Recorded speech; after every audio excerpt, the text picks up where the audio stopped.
These misconceptions are keeping your hair from growing, and as long as you continue believing them, your hair is never going to reach the length that you want it to. If you're new here, hi, my name is Zay, and I am here to help you grow your natural hair longer, healthier, thicker, and stronger based off of what I've learned growing my hair from my ears all the way down to my tailbone and working with people to grow their natural hair longer. I am a natural hair consultant. I literally help people grow their hair longer, and here's the testimonies, and I'm showing that and saying all that just to say that I know what I'm talking about. Today I'm going over a few misconceptions we have in the natural hair community that is keeping people's hair unhealthy and not growing as long as they want to. So if you're ready to dive into all that, make sure you like, comment, subscribe so you can see more videos from me and my bestie who I run this channel with. Without further ado, let's hop right into this video.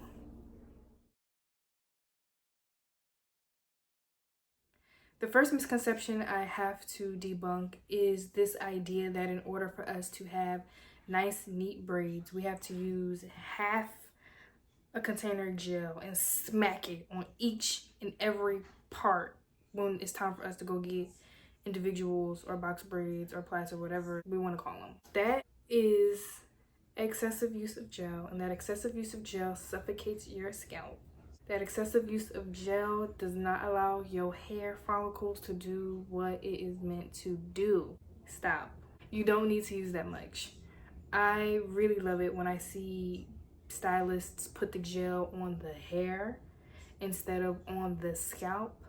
I love it when I see stylists use other things to make neat parts, like I saw one stylist use like mousse. I love that.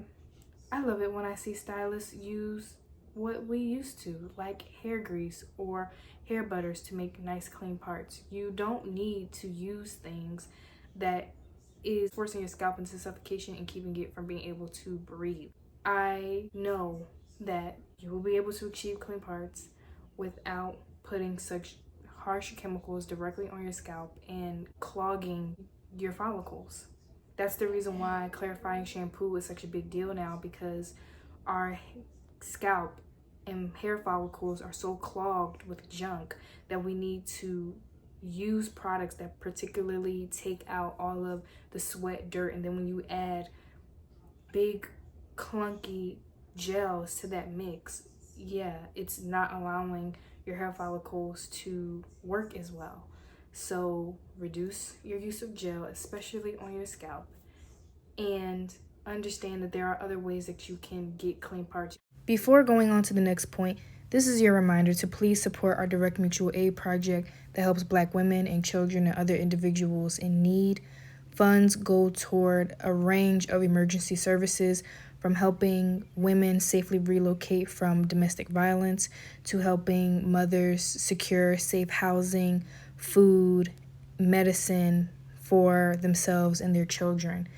You can donate directly at our GoFundMe, or you can shop from our site, where any of your purchases, a portion of that goes towards operating this project and helping families in need.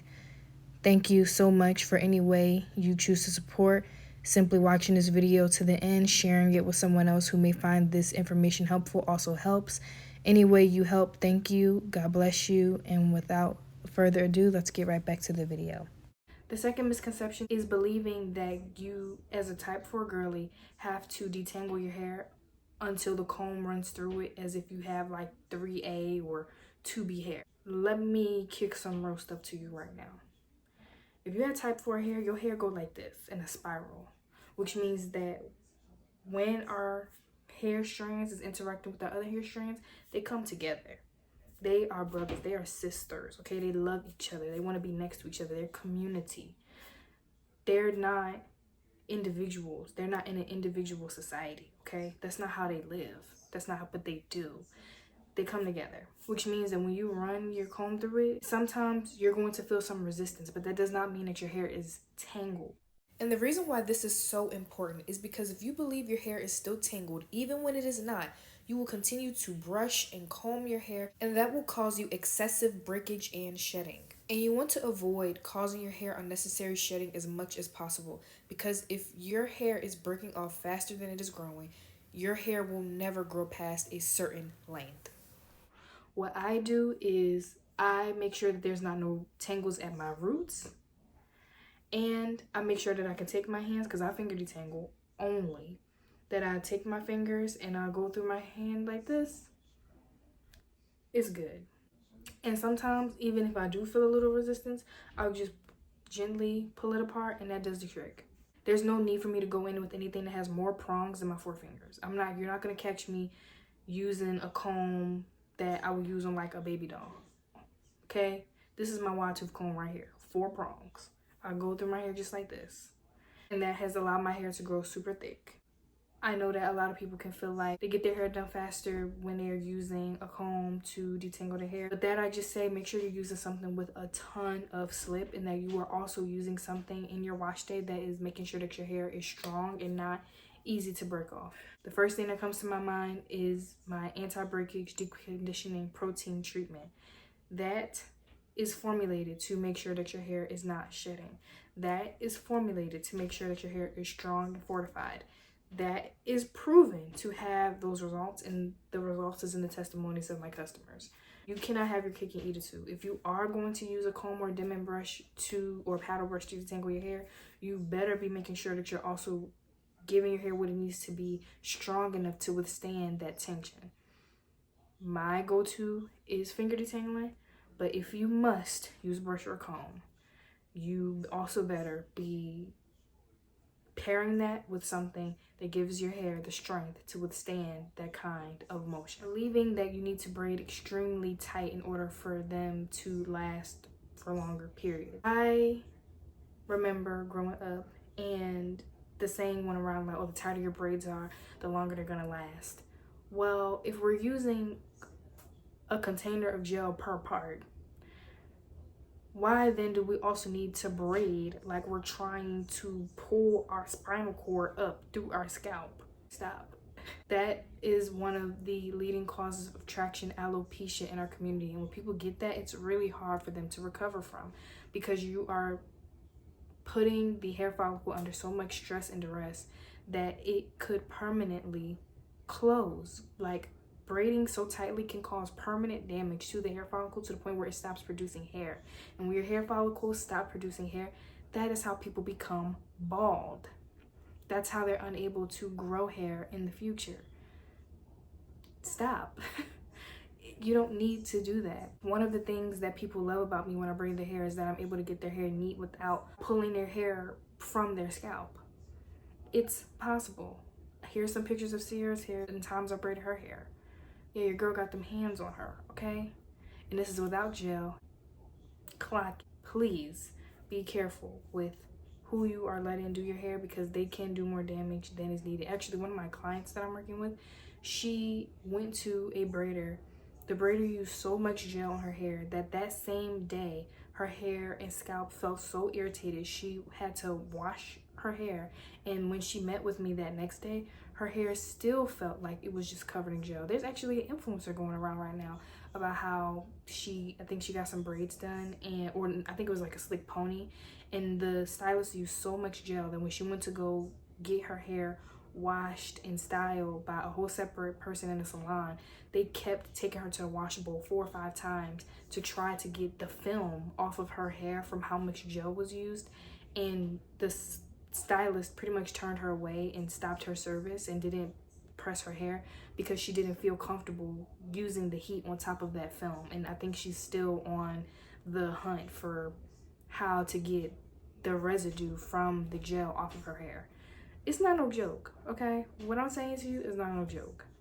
It's chemicals, it's not natural. It does not act like a natural substance.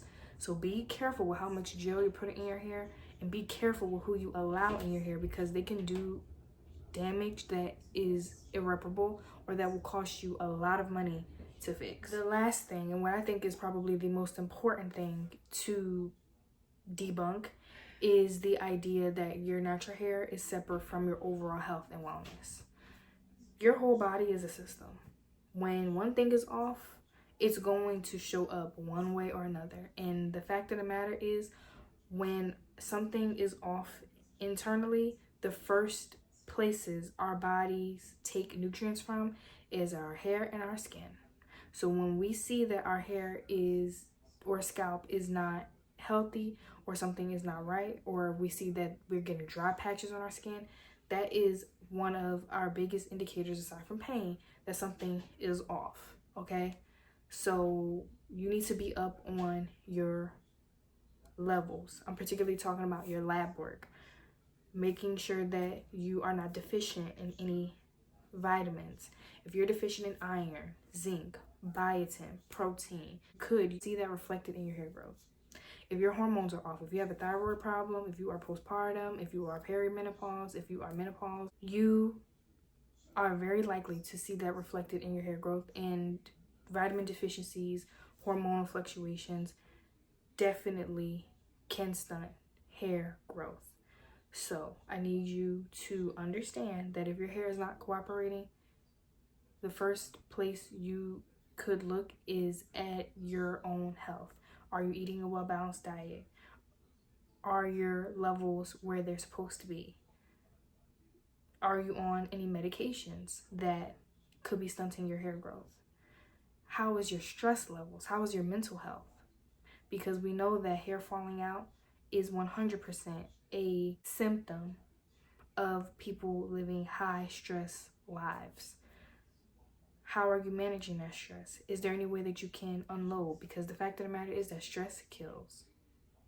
I know we don't want to understand that, but we have to manage our stress better. Sometimes stress don't always come in the form of chest burn or just more tiredness. Sometimes it comes in the form of our hair falling out. And the only way to remedy that is to decrease your load. Are there people or things that you can say no to? Are there environments that you have to take a leap of faith and know that God is going to take care of you, but that you need to leave for your own health and wellness? Are there habits that you need to let go of? You need to identify those things and unload them, not only just for your hair health, but also for your own physical health. Check in with your health to make sure that your hair is growing long, healthy, thick, and strong. I hope that this video helped you in one way or another. If you have any questions, drop them down below. I look forward to seeing you in the next one. God bless you all and your families. I love y'all. Bye.